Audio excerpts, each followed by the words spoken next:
मेरे बंगाल के निवासियों, तुम भाजपा को बंगाल से भगाओ, क्योंकि यह भाजपा पूरे बंगाल का विनाश कर देगा। बंगाल जो भारत का मैनचेस्टर है, फैक्ट्रियों का भंडार है, जो बंगाल मीन्स बिजनेस होता है, तो तुम बंगाल को बचाने के लिए भाजपा को बंगाल से भगाओ।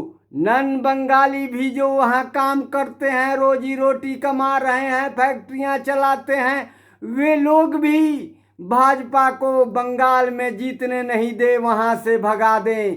ऐ मेरे बंगाल के निवासी, तुम्हारे ही बंकिम चंद्र चट्टोपाध्याय ने वंदे मातरम गीत लिखकर अंग्रेजों को चैलेंज किए थे, और तुम्हारे ही उमेश चंद्र बनर्जी कांग्रेस के प्रथम अध्यक्ष बने थे, जो देश की आज़ादी के लिए लड़े।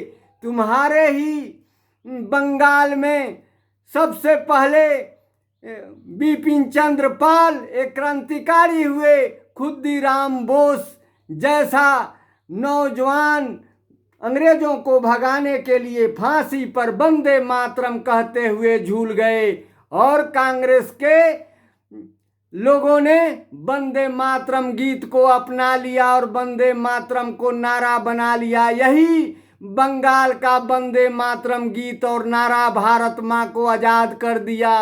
ऐ बंगाल के निवासियों, तुम्हारे ही रविंद्रनाथ टैगोर ने पद्म पुरस्कार को लौटा दिया अंग्रेजों को। जो पुरस्कार अंग्रेज रविन्द्रनाथ टैगोर को दिए थे, वे सब लौटाकर भारत की आज़ादी के लिए गांधी जी को महात्मा का नाम देकर उन्हें देश को आज़ाद करने के लिए आगे बढ़ाए। ए बंगाली, तुम्हारे यहाँ ही सुभाष चंद्र बोस एक क्रांतिकारी पैदा हुए थे, जो कांग्रेस के क्रांतिकारी अध्यक्ष बने थे, और महात्मा गांधी से आशीर्वाद लेकर अंग्रेजों को हराने के लिए जर्मनी, इटली, ऑस्ट्रिया चले गए, और वहाँ से बहुत से हथियार और सामान लेकर जापान आ गए, और जापान से भी सामान लेकर पूर्वी भारत को जीत लिए थे, और भारत का प्रथम सेनाध्यक्ष और प्रथम राष्ट्राध्यक्ष बने थे। और उन्होंने ही भारतीयों और भारतीय सेनाओं को जगाया था। वे हवाई जहाज से चढ़कर स्वर्ग चले गए और शाहनवाज, सहगल और ढीलों को छोड़ गए। इनको लाल किले में अंग्रेजों ने फांसी सुनाया, तो शाहनवाज, सहगल और ढीलों को बचाने के लिए पूरे भारत की जनता उखड़ गई थी, और अंग्रेज शाहनवाज, सहगल और ढीलों को फांसी के फंदे से उतार दिए। यही नहीं, सुभाष चंद्र बोस के आह्वान पर नौसैनिकों ने भी अंग्रेजों के खिलाफ युद्ध छेड़ दिए। तब जाकर 1946 में अंग्रेज का कैबिनेट मिशन कहा कि जब भारत का संविधान तुम लोग लिखोगे तभी मैं भारत को आज़ाद करूंगा। तो तुम्हारे ही लॉ कॉलेज के प्रोफेसर देश रत्न राजेंद्र और तुम्हारे ही कलकत्ता यूनिवर्सिटी के उपाध्यक्ष देश रत्न राजेंद्र ने अंग्रेजों से कहा कि तुम मेरा भारत छोड़ने के लिए तैयार हो, मैं दुनिया का अनमोल संविधान लिखूंगा।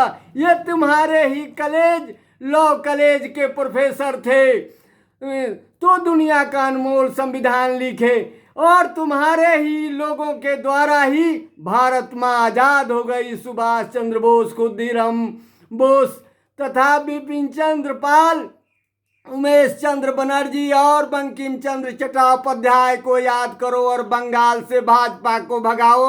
जो भाजपा बांग्लादेश बेच दिया, कश्मीर बेच दिया, लद्दाख से लेकर अरुणाचल तक बेच दिया, नेपाल, लंका बेच दिया। इसलिए बंगाल के निवासियों और बंगाल में रहने वाले नन बंगाली लोग, वहाँ से भाजपा को निकालो, नहीं तो तुम्हारा वही हश्र होगा जो बिहार में हो रहा है, और देश के गुजरात से बिहार और अन्य लोगों के निकाले जा रहे हैं। इसलिए बंगाली और नन बंगाली मिलकर भाजपा को बंगाल में हराओ, तथा तमिलनाडु भी